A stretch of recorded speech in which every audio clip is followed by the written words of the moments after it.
السلام عليكم ورحمة الله وبركاته. ازيكم حبايب قلبي؟ عاملين ايه؟ يا رب تكونوا بخير وبأحسن حال وفي ستر وصحة دايما كده يا رب وراحة بال. النهاردة بقى معايا فيديو حلو قوي. لو انت لسه اول مرة بتشوفيني انزلي حطي اللايك واشتركي في القناة وفعلي زر الجرس على الكل علشان خاطر يوصلك كل جديد انا بعمله. واهم حاجة يا بنات تشيروا لي الفيديو على قد ما تقدروا لحبايبكم لاخواتكم لكل على الواتس على الفيس. زي ما عندك اي حد من حبايبك وكده عرفي القناه بتاعتي عشان القناه بتاعتي تكبر بيكم. النهارده بقى معايا فيديو حلو قوي. زي ما انتم متعودين زي ما انتم متعودين ببدأ بقى يومي كوباية القهوة بعد اي فطار وكده. لازما بعد فطار. خلاص اتعودت عليها. فمش عارفة بقى ابطلها، لازما يومي كده يبدأ بيها، بتديني طاقة، بحس ان انا بقدر اكمل لان ببقى سهرانة طول الليل بقى على حسب بقى نوم الاطفال وكده. يعني ساعات بيناموا بدري، ساعات بيناموا متأخر، فايه بحاول ان انا على قد ما اقدر انظم نومهم، بس والله يعني الله المستعان. هنا بقى كنت عند ماما، وماما بقى اشترت لنا، كنا عايزين ناكل بقى كده مكرونة بشاميل بالجمبري، فاشترت لنا بقى ايه نص كيلو الجمبري ده. اهو ده اللي قدامكم يا بنات، نص كيلو والله العظيم بجد نص كيلو. كان عامل 80 جنيه. فماما اشتريتهن. فقلنا هنعمل بيه ايه بقى صينية المكرونة اللي احنا عايزين نعملها.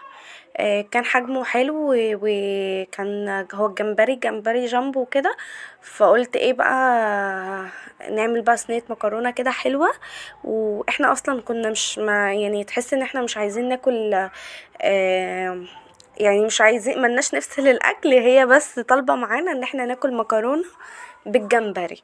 فماما والله نزلت جابت لنا. والجمبري اللي انتوا شايفينه ده، انا كده بقى يا بنات كنت عند اخويا في شقة اخويا وكده. فروحنا بقى هناك انا وماما وعيالي وكده. هنقضي اليوم يعني هناك. بس هنا بقى حطيت المية عقبال ما ايه اشيل الكيس الرملي بتاع الجمبري. انا بوريكي حجم الجمبري حلو والله العظيم، حجمه كبير. يمكن ظاهر لكم ان هو صغير، يعني هو الجمبري جمبري جامبو. فابتدي ان انا هنضفه معايا، اشيل بقى الكيس الرملي بتاعه. انتي بتفتحي كده بالراحة بالسكينة كده شرطة بسيطة، وبتروحي سحبة الكيس الرملي دوت علشان خاطر ما انا بوريكم يعني ان بيبقى مفتوح ازاي، بفتحه ازاي بالسكينة كده من فوق. وببتدي ان انا اشيل كيس الرمل ده. طبعا احنا من عشاق الجمبري، اذا كان بقى مقلي شوربة صينية بنحبه قوي. بس الاسعار بقت غالية قوي قوي. يمكن كان الجامبو كان ب120 جنيه، دلوقتي عامل يعني عامل كتير قوي. فابتدي بقى ان انا اعمل مكرونه، بوريلكوا بقى عملت كيسين مكرونه. المية بقى كانت غلت معايا، ونضفت بقى الجمبري كده وقطعته بالشكل اللي انتوا شايفينه ده. انا ما بحطش على المكرونه يا بنات زيت في المية بتاعتها، ما بحطش زيت خالص، اي ماده دهنيه. والله العظيم بجد ما مش بتلزق خالص. انتي على طول اول ما بتنزليها في الحله بتبتدي ان انتي تقلبيها. ما بتحطيش زيت ليه يا ام كرمه علشان خاطر تشرب يعني لو عملتيها بطماطم كده بصلصة، تشرب من الصلصة بتاعتها. وزي ما انتوا شايفين الواحدة بوحدتها، مفيش اي واحدة لازقة في التانية. يلا بينا بقى نقطع بقى ايه الخضار اللي احنا هنحطه على الخضار اللي احنا هنحطه. اللهم صلي على النبي على الجمبري. بتقطعي كده بصلتين حلوين و... وكم قرن فلفل، وبتكوني مقشره برضو كم فص توم لان هو بيحب التوم. لو انتي اصلا ما بتحبيش البصل ولا الفلفل مثلا، في ناس ما بتحبش البصل والفلفل مثلا في العصاق، ممكن يعني تبدليه بالثوم ده في الجمبري. ممكن تبدليه بتوم بس وتحطي كمون والتوابل بتاعتك كده. ما بحطش فلفل اسود خالص في العصاق. ممكن تحطي بس نطرة بسيطة في البشاميل. انا اليوم اللي ببقى فيه عند ماما ده يا بنات والله العظيم بستناه يعني بستناه كده، ببقى مش مصدقة نفسي كده وانا رايحة. مش ببقى عايزة امشي والله من عندها خالص خالص خالص. يا رب كده يخليها لي وما يحرمني منها يا رب، ويطول لي في عمرها ويحرم على جسمها المرض يا رب. او على امهاتنا كلها. هنا بقى هبتدي ان انا اعمل بقى ايه تشويحة العصاج. يعني حطيت معلقة سمنة كده او زبدة، وهنزل بقى كده بالبصل. بصي انا عايزه اقولك الطريقه اللي انا بعملها دي حلوه، ولو انتي بتعمليها بطريقه تاني ممكن تدخلي تقوليلي في التعليقات، ونفيد بعض كده يا بنات. يا رب كده اكون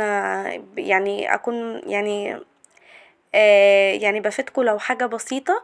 ولو انت جديدة معايا في القناة انزلي اشتركي في القناة وفعلي زر الجرس على الكل، وعرفيني بنفسك في التعليقات ان انت جديدة معايا. وبشكر كل حبايبي اللي معايا في القناة، يا رب كده يديمكم معايا اخوات، ويا رب كده اكون عند حسن ظنكم.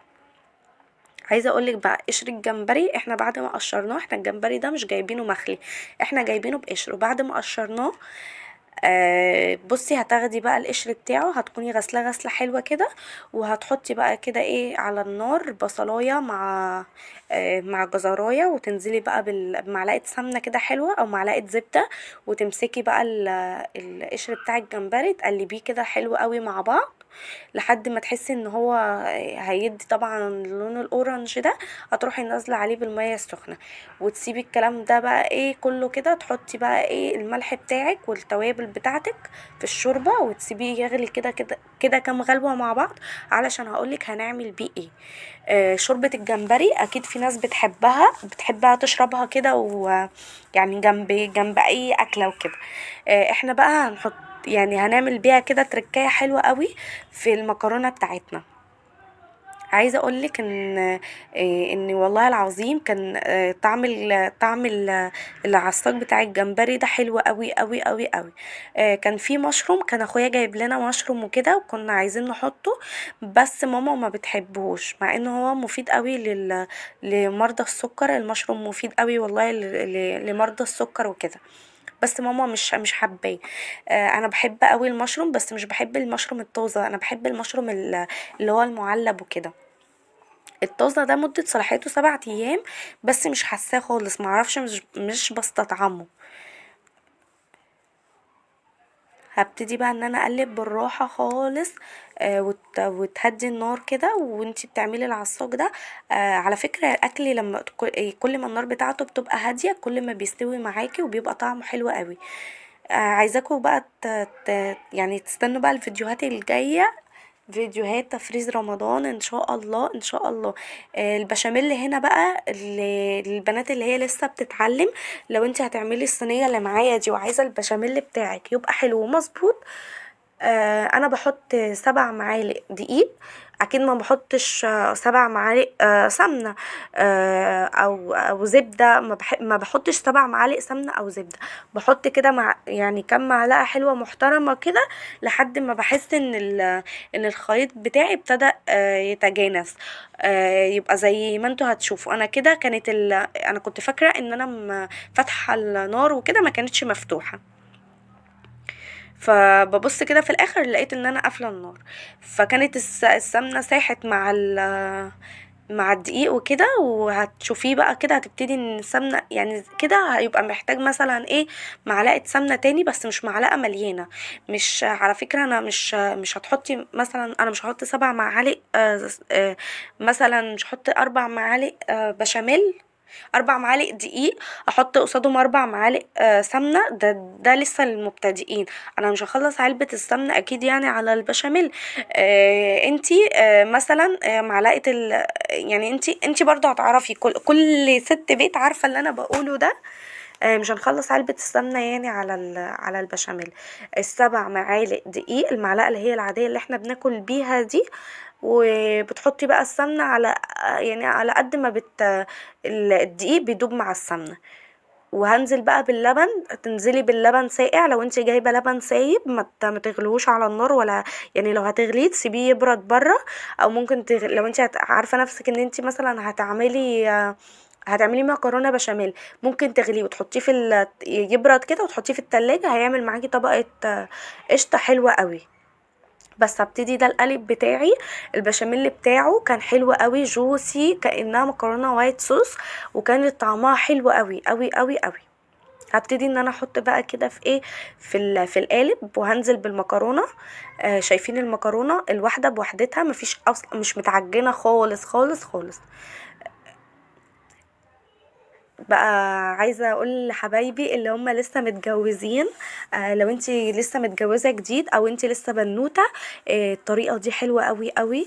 المكرونه بتبقى طعمها، ولا تقوليلي عصاج لحمة مفرومة، ولا عصاج فراخ، ولا اي حاجة. الجمبري عامل لها طعم حلو قوي، عامل لها طعم كده جديد.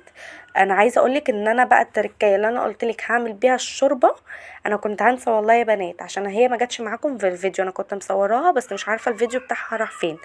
الشوربة بتاعت الجمبري اللي احنا عملناها، حطينا القشر بتاع الجمبري وكده ان هو يعمل شوربة. الشوربة دي بتزودي بيها البشاميل، لو انت حسيتي ان انت مثلا عايزة عايزة لبن تاني، لا حطي الشوربة بتاعت الجمبري دي. يا لهوي، بتودي البشاميل في حتة تانية. بيبقى صينية المكرونة طعمها وريحتها، بصي جمبري، بيبقى طعمها حلو قوي قوي قوي قوي. التركايه دي حلوه قوي قوي يا بنات. انا كنت متابعه الشيفة نونا، كانت بتضرب بقى الحاجات بتاعت يعني قشر الجمبري وده كده في الخلاط وبتصفيه. بس اهم حاجة ان انت تكوني منضفة الحاجات دي كويس قوي، علشان خاطر الرملة والتراب والحاجات دي اللي بتبقى في الجمبري جاي بيها. او تروح بقى ضربة الحاجات دي كلها وتروح مصفياها، وتعملها مثلا لو هي هتحطها في كشوربة بقى تتشرب كشوربة، هتدخلها في حاجة، بتبقى طعمها حلو قوي.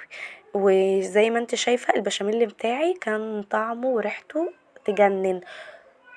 والمشروم اهو اللي كان اخويا جايبه، بس ما حطيتش منه خالص، وانا قايله له اصلا ان انا حطيت، فهو اكيد هيسمعني دلوقتي لان هو ما لقاش، لان احنا ما كنا يعني ماما كانتش حابه ان هي تحط. بس كده خلصت بقى المكرونه، وهبتدي ان انا بقى احطها في الفرن، انا فاتحه من فوق ومن تحت. تاخد معايا كده، هتلاقيها بقى ابتدت ايه بقى تغلي كده مع بعض، والوش هيكون اتاخد وهتطلع بالشكل ده. احلى حاجه بقى في المكرونه البشاميل ان هي تتاكل سخنه، اول ما تطلع كده من الفرن تتاكل. يا على الجمال، يا على الحلاوه. بجد جربوا الطريقه دي هتعجبكم قوي. جميله جميله جميله. انا بوريكم شكلها مشهي قوي قوي. الجمبري بقى اللي كان فيها كان طعمه جميل جميل جميل. هبتدي بقى ان انا اقطع، هي كانت سخنة، فالقطعة ما طلعتش معايا بقى، لما بتسيبيها تهدى كده بتطلع معاكي القطعة بقطعتها، لكن لما بتكون سخنة بتطلع كده على بعضها جوسي كلها في بعضها. والبشاميل بتاعها كان بيبقبق كده منها. لو كانت الطريقة دي عجبتكم، ما تنسونش في اللايك والاشتراك في القناة، وشيروا الفيديو بالله عليكم يا بنات، شيروا الفيديو. واهم حاجة تشتركوا في القناة عشان احقق الشروط بتاعة القناة وكده. اشوفكم على خير، يا رب اكون عند حسن ظنكم، يا رب كده. يعني كل اللي اتفرج على الفيديو، كل اللي شايفني يحقق له كل اللي هو عايزه، وكل اللي هو بيتمناه، واهم حاجة الستر وراحة البال.